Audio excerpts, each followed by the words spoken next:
कहानी अब तक। अनीता का पति अनीता से कह रहा था कि हमारे कोई औलाद नहीं है, हम लोग मर गए तो हमारी जायदाद दूसरों के हवाले कर दी जाएगी। अनीता चुपचाप अपने पति की बातें सुन रही थी। वह अपने पति को क्या कह सकती थी। अनीता पिछले 4 सालों से ऐसी बातें सुनती आ रही थी। वह जो चाहता है अनीता उसे वो चीज़ नहीं दे सकती, और वो जो करना चाहता है वो अनीता उसे करने भी नहीं दे सकती। दरअसल अनीता का पति अब दूसरी शादी करना चाहता है। यह बात आज उसके पति ने अनीता से साफ साफ कह दिया। अनीता रोने लगी और पति का हाथ पकड़कर बोली, भगवान के लिए आप मुझ पर यह जुल्म ना करो। तुम क्या समझते हो, औलाद के ना होने का गम सिर्फ तुम्हें है, मुझे नहीं। मैं अपनी औलाद को खो देने के बाद लोगों के ताने भी सुनती हूँ, उन्हें बर्दाश्त करती हूँ। प्लीज़ आप मुझ पर यह सितम ना करो कि आप घर में मेरी सौतन ले आओ।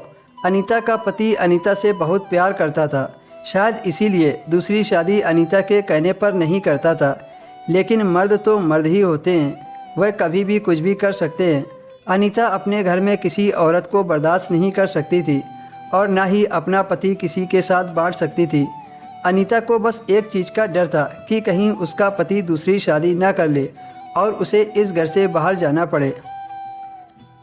अनीता के पति ने साफ साफ अनीता से कह दिया कि मुझे हर हाल में औलाद चाहिए, चाहे कुछ भी करो।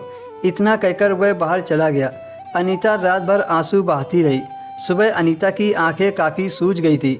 अनीता कमरे से बाहर निकली तो नौकरानी ने नाश्ता के लिए पूछा। अनीता ने खाने से मना कर दिया और 1 कप चाय लाने को बोल दिया। अनीता लाउंज के पास पड़े सोफे पर बैठ गई, जहां वह लड़का खिड़की के शीशे को साफ कर रहा था। अनीता की सूजी हुई आंखें देखकर वह कहने लगा, मैडम जी, आपको कोई परेशानी है क्या? आप हर वक्त इतनी उदास क्यों रहती हो? अनीता ने गुस्से से उस लड़के को देखा और कहा, अपने काम से काम रखो। मैं कैसी हूँ कैसी नहीं, तुम्हें इससे क्या मतलब है? उसने अजीब सा मुंह बनाया और दोबारा से शीशा साफ करने लगा। नौकरानी टेबल पर चाय रखकर जा चुकी थी। अनीता ने चाय का कप उठाया और चाय की चुस्की लेने लगी। बंटी बोला, मर्जी है आपकी, बताओ या ना बताओ, लेकिन अगर आप अपनी परेशानी बता दोगी तो शायद आपकी समस्या हल हो जाए। बंटी की बातों ने अनीता को चौंका कर रख दिया। अनीता को हैरत इस बात से हुई कि उसे कैसे पता चला कि अनीता को क्या परेशानी है।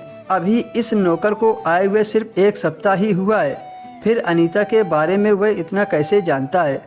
बंटी अनीता के पास आया और अनीता से धीरे से बोला, आप एक रात के लिए मेरे पास आ जाओ, आपकी सारी परेशानी दूर हो जाएगी।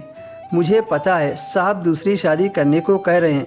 अनीता बिना सोचे बंटी के कमरे में चली गई। बंटी ने पूरी रात अनीता के साथ जो किया सुनकर आपके होश उड़ जाएंगे।